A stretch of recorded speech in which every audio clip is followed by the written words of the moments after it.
রোজ রোজ একঘেয়েমি মাংসের ঝোল, মাংস কষা এসব খেতে কি ভালো লাগে? তো মাঝে মাঝে মাংস দিয়ে একটু ভ্যারাইটি করা যেতেই পারে। তো সেজন্য আজকে আমি কিছু সলিড মাংস তুলে রেখেছিলাম, হাড় ছাড়া আর চর্বি ছাড়া। তো সেই মাংসগুলো দিয়ে আমি আজকে টিক্কা তৈরি করব আর সেই রেসিপিটাই তোমাদের সাথে শেয়ার করে নেব। তো দেখো, প্রথমেই আমি এখানে পেঁয়াজ, কাঁচা লঙ্কা আর মাংসগুলো মিক্সিতে খুব ভালো করে পেস্ট করে নিয়েছি। আর এটা দেখতে এরকম হয়েছে, আমি কিন্তু একটুও জল ব্যবহার করিনি। তারপরে এর মধ্যে দিয়ে দিলাম 1 চামচ রসুন বাটা আর 1 চামচ আদা বাটা।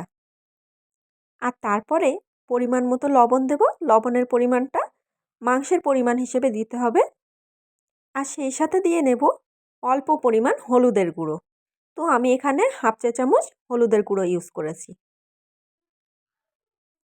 আর তারপরে যেহেতু কাঁচা লঙ্কা দেওয়াই ছিল, ওই জন্য অল্প পরিমাণ এখানে আমি গুঁড়ো লঙ্কা ইউজ করেছি। এখানে হাফ চা চামচের মতো গুঁড়ো লঙ্কা দিয়েছি। আর সেই সাথে জিরা আর মরিচ এর গুঁড়ো হাফ চা চামচ মতো দিয়েছি। এরপরে অল্প পরিমাণ আমি এখানে এলাচের গুঁড়ো ইউজ করেছি। এখানে 2টো পরিমাণ এলাচের গুঁড়ো আছে।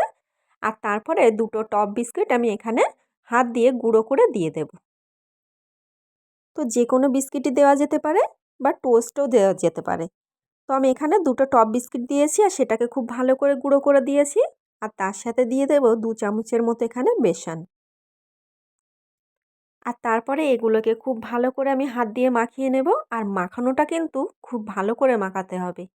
মাখানোটা যত ভালো হবে এর টেস্টটাও কিন্তু তত সুন্দর হবে। তো দেখো, যে বিস্কিটগুলো একটু আস্তে আস্তে ছিল সেগুলো আমি হাত দিয়ে খুব ভালো করে চেপে চেপে গুঁড়ো করে নিলাম। আর মাংসের সাথে খুব ভালো করে মাখিয়ে নিলাম। আর দেখো, আমার মাখানোটা হয়ে গেছে। মশলাগুলো খুব ভালোভাবে মাংসের সাথে মেখে গেলে তারপরে এইভাবে হাত দিয়ে গোল গোল করে শেপ দিয়ে নিতে হবে। আর দেখো, এখানে কিন্তু আমি গোল গোল করে সবগুলো করে নিলাম। তো হাত দিয়ে একটু চেপে চেপে করলেই কিন্তু হয়ে যাবে।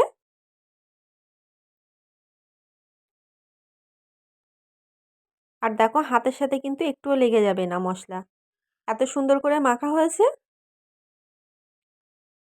তো এরপরে সবগুলো করা হয়ে গেলে আমি এখানে ওভেনে একটা ফ্রাইং প্যান বসালাম আর তার মধ্যে কিছু পরিমাণ তেল দিয়ে দিলাম। তেলটা গরম হয়ে আসলে তার মধ্যে একটা একটা করে ছেড়ে দিতে হবে, যেগুলো আমি তৈরি করে রেখেছিলাম। আর দেখো, একটা একটা করে আমি ছেড়ে দিচ্ছি। তেলটা কিন্তু খুব বেশিও গরম হয়নি, মোটামুটি গরম হয়েছে, সেই অবস্থায় দিয়ে দিচ্ছি। আর গ্যাসের ওভেনটা মিডিয়াম টু লো রাখতে হবে, না হলে কিন্তু উপর থেকে পুড়ে যাবে। আর খেতে কিন্তু অত বেশি ভালো লাগবে না। আর এটা কিন্তু একদমই লো হিটে রেখে বেশ 10 থেকে 15 মিনিট মতো ভাজা করতে হবে একটু ধৈর্য ধরে। তাড়াহুড়ো করলে কিন্তু খেতে টেস্ট হবে না, ভিতর থেকে কাঁচা থেকে যাবে। তো এক পিঠটা হয়ে গেছে, তারপরে আমি অপর পাশটা উল্টে দিচ্ছি।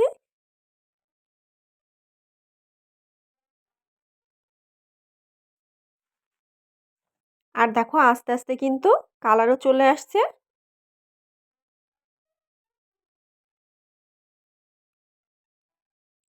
আর এটার কালার একদমই এরকম খয়েরি মতো হয়ে আসলে তারপরে কিন্তু তুলে নিতে হবে। আর দেখো, এটা সাইজে কিন্তু অনেকটাই ছোট হয়ে এসেছে। ওই জন্য যখন এটা করতে হবে, হাত দিয়ে শেপ দিতে হবে, একটু বড় বড় সাইজের করে শেপটা দিয়ে নিতে হবে। আর তারপরে দেখো, এটাকে আমি খুব সুন্দর করে একটা প্লেটে সাজিয়ে নিলাম। এটা কিন্তু খেতে অসাধারণ হয়, তোমরা বাড়িতে ট্রাই করে দেখতে পারো। আর আজকের রেসিপিটা তোমাদের কেমন লাগলো অবশ্যই আমাকে কমেন্ট করে জানাবে। আর যদি ভালো লেগে থাকে লাইক আর শেয়ার করতেও ভুলো না। আর আমার চ্যানেলটিকে সাবস্ক্রাইব করে নিও। আর ভিতর থেকে আমি একটা ভেঙে দেখাচ্ছি, দেখো কত সুন্দর হয়েছে।